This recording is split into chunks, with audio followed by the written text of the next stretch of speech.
በናይጄሪያ 308 ታጋቾች ከእገታ ተለቀቁ። የጸጥታ ኃይሎች በካንጂ ሐይቅ አካባቢ በጋራ ዘመቻ ነጻ አውጥተዋቸዋል። በአማራ ክልል በተለያዩ ዞኖች አዳዲስ የጸጥታ ኃይሎችን እያሰለጠኑ ይገኛሉ። በሽብር ወንጀል የተጠረጠሩት የኢሃፓ አባላት ተጨማሪ 12 ቀን የምርመራ ጊዜ ተፈቅዶላቸዋል። በኮሶቮ ፓርላማ አልቢን ኩርቲ ላይ እንቁላል ተወረወረ። ስብሰባው በሁከት ተሰርዟል። የአሜሪካ ጀነራል ዳን ኬን አስጠነቀቁ። የአየር ጥቃት ብቻ ኢራንን እጅ ሊያሰጥ አይችልም ተብሏል። ኢራን በፋርስ ባህረ ሰላጤ ሰፊ የድሮን ወታደራዊ ልምምድ አደረገች። ሰላም የተከበራችሁ የሀበሻ ጎልድ ዜና ዩቲዩብ ቤተሰቦቻችን፣ በዛሬው ስርጭታችን ውስጥ አስደናቂ ክስተቶችን፣ የፖለቲካ፣ የኢኮኖሚ፣ የማህበራዊና ሌሎች ወቅታዊ ጉዳዮችን በዝርዝር ልናቀርብላችሁ ተዘጋጅተናል። እስከ ቪዲዮ መጨረሻ ድረስ ከኛ ጋር አብራችሁ እንድትቆዩ በታላቅ አክብሮት እንጋብዛችኋለን። ከኛ ጋር በመቆየት አንዳችም ጠቃሚ መረጃ እንዳያመልጣችሁ ያድርጉ።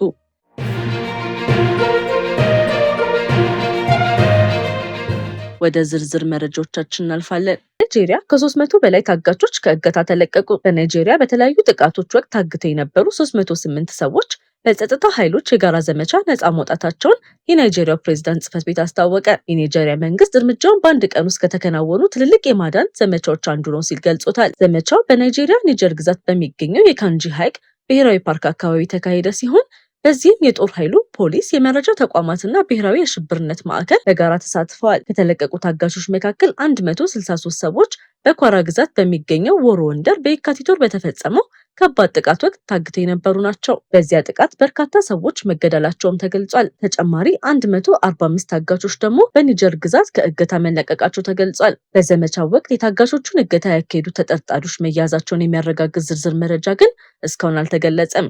የናይጄሪያ መንግስት በሀገሪቱ በተለይም በሰሜናዊና መካከለኛ ክፍሎች የሚከሰቱ የእገታና የተጠቂዎች ጥቃቶችን ለመቆጣጠር የጸጥታ ዘመቻዎችን እያጠናከሩ መሆኑ ተገልጿል። በቀጣይ ዜናችን በአማራ ክልል የህግ ማስከበር አቅምን ለማጠናከርና የጸጥታ ኃይሉን ለማሳደግ በሚል በተለያዩ አካባቢዎች ስልጠና የወሰዱ ኃይሎች እየተመረቀ መሆኑ ተገለጸ። በቅርቡ በኮምቦልቻ ጥምር የጸጥታ ኃይል የተባለ ኃይል እንዲሁም በደቡብ ጎንደር የደጀን ኃይል ተብለው የሚጠሩ ሰልጣኞች መመረቃቸው ተዘግቧል። ከዚህ በተጨማሪም ወልዲያ፣ ባህር ዳርና ሌሎች አካባቢዎች የጸጥታ ስልጠናዎች መሰጠታቸው ተጠቁሟል። ስልጠናዎቹም በጀግንነት መጠበቅ፣ በሰብአዊነት ማገልገል የሚል መርህ የተመሰረቱ መሆናቸው ተገልጿል። በተለይም በወልቃይት የተከዜ ዘብ በሚል ስያሜ ተጨማሪ የጸጥታ ኃይል ማሰልጠኛ መኖሩ ሲገለጽ፣ በራያ አካባቢም የራያ ዘብ የተባሉ ኃይሎች ስልጠና ላይ መሆናቸው ተጠቁሟል። በዚህ መልኩ ከዞኑ ወደ ዞን የሚመረቁ የጸጥታ ኃይሎች የሚለብሷቸው ዩኒፎርሞች እርስ በእርስ የተለያዩ መሆናቸው ተዘግቧል። ይህም በክልሉ የጸጥታ መዋቅር እየተስፋፋ መሆኑን የሚያመላክት ሲሆን ኃይሎች በተለያየ አካባቢ የህግ ማስከበርና የሰላም ጥበቃ ስራዎችን እንዲያጠናክሩ የሚጠበቅ መሆኑን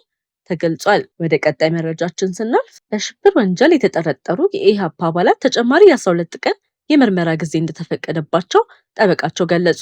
በሽብር ወንጀል ተጠርጥረው የታሰሩ የኢትዮጵያ ህዝባዊ አብዮታዊ ፓርቲ ኢሃፓ አባልና አመራር በማህበራዊ ትስስር ገጽ ላይ ባደረጉት ንግግር ላይ ለጥርጣሬ መነሻ የሚሆን ነገር አግኝቻለሁ ያለ የፌዴራል ከፍተኛ ፍርድ ቤት ነሐሴ 11 ቀን 2016 ዓ.ም ተለዋጭ ቀጠሮ መስጠቱን ጠበቃቸው ሰለሞን ገዛኸኝ ገለጹ። በሽብር ወንጀል ተጠርጥረው የታሰሩት የኢሃፓ አባላት አበባ አካሉ፣ የፓርቲው የህዝብ ግንኙነት ኃላፊ ይስሐቅ ወልደ እንዲሁም ጠበቃ አበራ ንጉስ አርብ ዕለት ፍርድ ቤት መቅረባቸው ጠበቃቸው ሰለሞን አስረድተዋል። እንደ ጠበቃቸው ገለጻ ተጠርጣሪዎቹ በማህበራዊ ትስስር ገጽ በዩቲዩብ ባደረጉት ውይይት ሐሰተኛ መረጃ አሰራጭተዋል ወይስ አላሰራጩም የሚለውን ጉዳይ ፖሊስ መርምሮ እንዲያቀርብ ቀደም ሲል በፍርድ ቤቱ ታዞ ነበረ።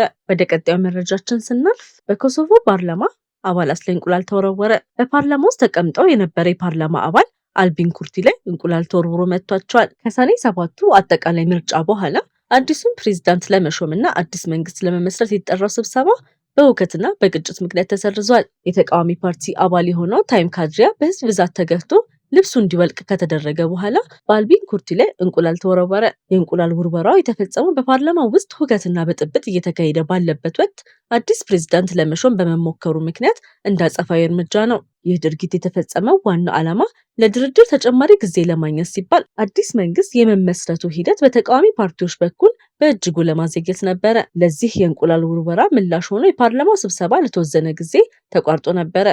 ይህ የፖለቲካ ሁከት በኮሶቮ ከፍተኛ የፖለቲካ ስልጣን እርከን ላይ ክፍተት መኖሩን በማሳየት ስጋትን ፈጥሯል። ኩርቲ በኮሶቮ አዲስ መንግስት የመመስረትን የፖለቲካ ሂደት ለማዘግየት ማንኛውም ዋጋ ለመክፈል ዝግጁ መሆናቸውን አስታውቀው ነበረ። ኩርቲ በፓርላማው ውስጥ በተቃዋሚ ፓርቲዎች አባላት በእንቁላል መመታታቸው ምንም አይነት ቅር እንዳላሰኛቸው ገልጿል። እነዚህ እንቁላሎች በኮሶቮ ፓርላማ ውስጥ ያለውን ከፍተኛ የፖለቲካ ሁከት ያሳዩ ሲሆን የአዲሱን መንግስት የሽግግር ሂደት አሁንም ድረስ ፈታኝ ሁኔታ ላይ መሆኑን በግልጽ አሳይቷል። በማስቀጠልም የአሜሪካ ከፍተኛ ጀነራል አስጠነቀቁ።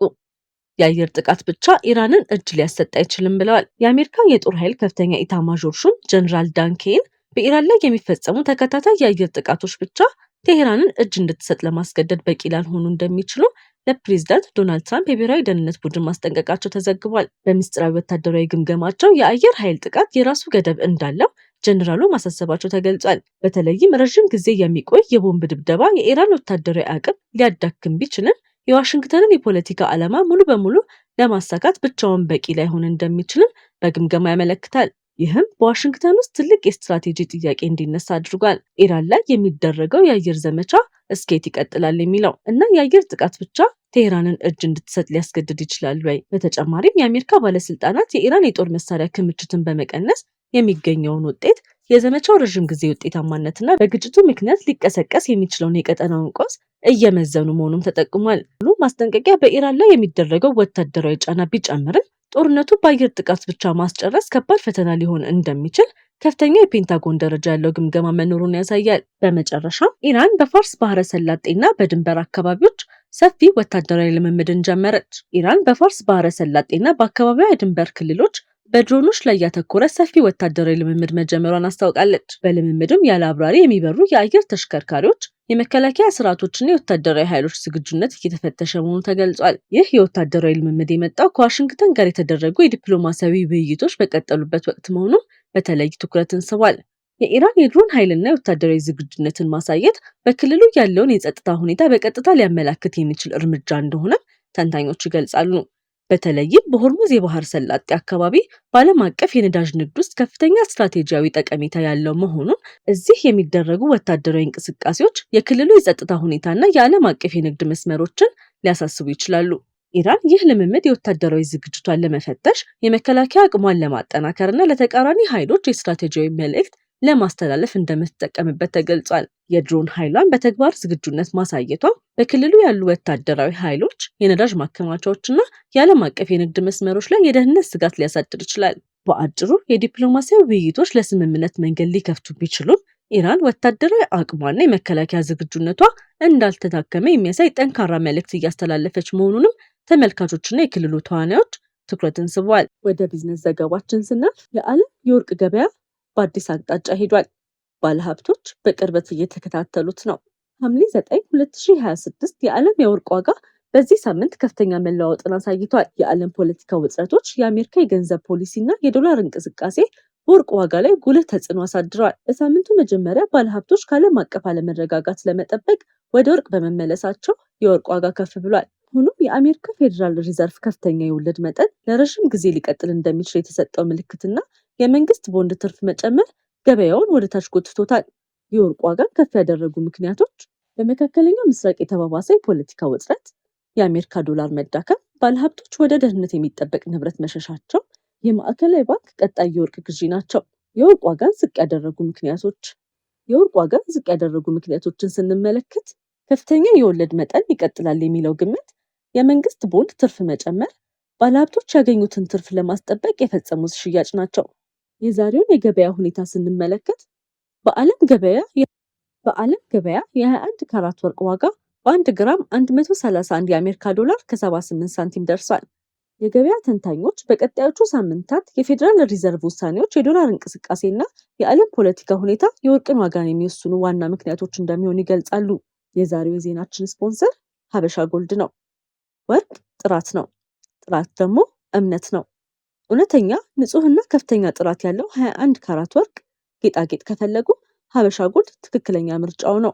በኒውዮርክ የሚገኘው ሀበሻ ጎልድ በእጅ የተሰሩ ከፍተኛ ጥራት ያላቸው 21 ካራት የወርቅ ጌጣጌጦችን ለሰርግ፣ ለስጦታ፣ ለቤተሰብና ለዕለታዊ አጠቃቀም ያቀርባል። ተመጣጣኝ ዋጋ፣ የተረጋገጠ ጥራት፣ ፈጣን አገልግሎት፣ የደንበኞች እምነት። ዛሬውኑ ከታች ባስቀመጥንላችሁ ስልክ ይደውሉ ወይም በዋትሳፕ ያነጋግሩን። ሀበሻ ጎልድ፣ የሚታመን ጥራት፣ ዘላቂ ውበት። የተወደዳችሁ የሀበሻ ጎልድ ዜና ዩቲዩብ ቤተሰቦቻችን ለዛሬ ያዘጋጀናቸው ትኩስ አስፈላጊና ሰበር መረጃዎቻችን እስከዚህ ድረስ ነበሩ። ጊዜያችሁን ሰጥታችሁ ከኛ ጋር ስለነበራችሁ ከልብ እናመሰግናለን። ሁልጊዜ ፈጣን፣ ትክክለኛ፣ የተረጋገጠና ሚዛናዊ ዜና እንዲደርሳችሁ በየቀኑ በትጋት እየሰራ እንገኛለን። በኢትዮጵያና በዓለም ዙሪያ የሚከሰቱ ወቅታዊ ክስተቶችን፣ የፖለቲካ፣ የኢኮኖሚ፣ የማህበራዊና ሌሎች ወቅታዊ ጉዳዮችን በፍጥነትና በአስተማማኝ ሁኔታ ለእናንተ ለማድረስ ቁርጠኞች ነን። ከኛ ጋር ገና ካልተቀላቀላችሁ የሀበሻ ጎልድ ዜና ዩቲዩብ ቻናልን ሰብስክራይብ በማድረግ ቤተሰባችን ይሁኑ። እንዲሁም የደወል ምልክቱን በመንካት ማንኛውም አዲስ ዜናና ሰበር መረጃ በታተመ ቅጽበት እንዲደርሳችሁ ያድርጉ። ቪዲዮን ላይክ በማድረግ አስተያየታችሁን በመጻፍና ለወዳጆቻችሁ በማጋራት የምታደርጉልን ድጋፍ ለእኛ ትልቅ ብርታት አለው። ስለምትከታተሉንና ስለምትተማመኑብን ከልብ እናመሰግናለን። ሀበሻ ጎልድ ዜና፣ ፈጣን፣ ተአማኒና የተረጋገጠ መረጃ የሚገኝበት አድራሻ። እስከምንገናኝ ድረስ ሰላምና ጤና ከእናንተ ጋር ይሁን።